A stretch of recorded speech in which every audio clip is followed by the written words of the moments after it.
Eva Rock, on va parler télé avec vous. Oui. Qu'est-ce qu'on regarde ce soir? Écoutez, je me serais sans doute pas arrêtée sur ce documentaire de Daniel Bouy qui s'appelle Va voir le délégué, qui est diffusé ce soir sur LCP à 20h30, mais vous allez comprendre.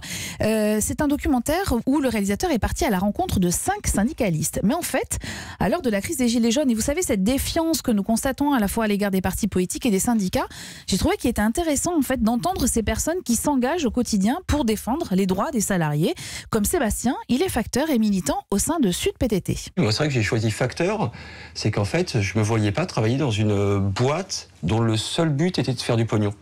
Et le mandat syndical, c'est un prolongement de ça. C'est dire que les êtres humains, ils naissent sur Terre, tout n'est pas que production, productivité et CAC 40. Alors vous allez le voir, les motivations des uns et des autres sont extrêmement différentes. Il n'empêche que leur engagement est total, parfois excessif, et leur vie de famille souvent bousculée par ces heures de militantisme. Leur parcours démontre surtout les clichés qu'on a souvent, vous savez, du syndicaliste un peu râleur, rétrograde, voire agressif. Et le documentaire est d'autant plus intéressant qu'il aborde par ailleurs l'évolution des syndicats.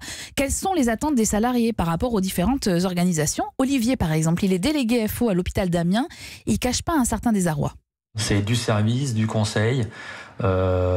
C'est un peu, on vient un peu cotiser au syndicat comme on cotise à une assurance, hein, et on attend en échange un service.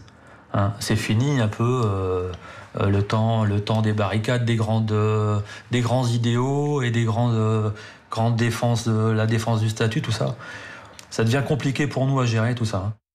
Axel, oui, non, mais parce que vous parliez de l'image négative qu'on a des syndicats. On s'en est tous rendu compte avec précisément ce mouvement des Gilets jaunes. Il faut voir comment les Gilets jaunes ont repoussé les syndicats qui voulaient parfois aider de bonne foi à structurer le mouvement des Gilets jaunes, à apporter des solutions, parce que c'est pas tout de râler. Les Gilets jaunes avaient l'impression que c'était récupéré par les syndicats. Oui, leur colère était récupérée. Ben justement, parce qu'ils ont une image négative. Et c'est bien dommage, parce que les syndicats montrent qu'ils peuvent obtenir des avancées pour leur... Enfin, ils en ont obtenu énormément. Oui, ils ont montré aussi, je le disais hier, qui sont capables aussi de structurer un mouvement et d'éviter les débordements. Enfin, la CGT en creux, on s'aperçoit que quand elle est capable d'organiser une manifestation avec 1 million de personnes, sans débordement, sans vitrine brisée, sans voiture qui brûle. Donc vous voyez, moi je me suis rendu compte avec ce mouvement des Gilets jaunes que franchement la CGT a un vrai savoir-faire en termes de maintien de l'ordre et est capable d'organiser des manifestations sans voir ces images épouvantables qu'on a vues ces derniers samedis. Et alors justement, c'est pour ça que je vous parlais de ce documentaire, parce qu'il est très simple sur la forme, mais on retient vraiment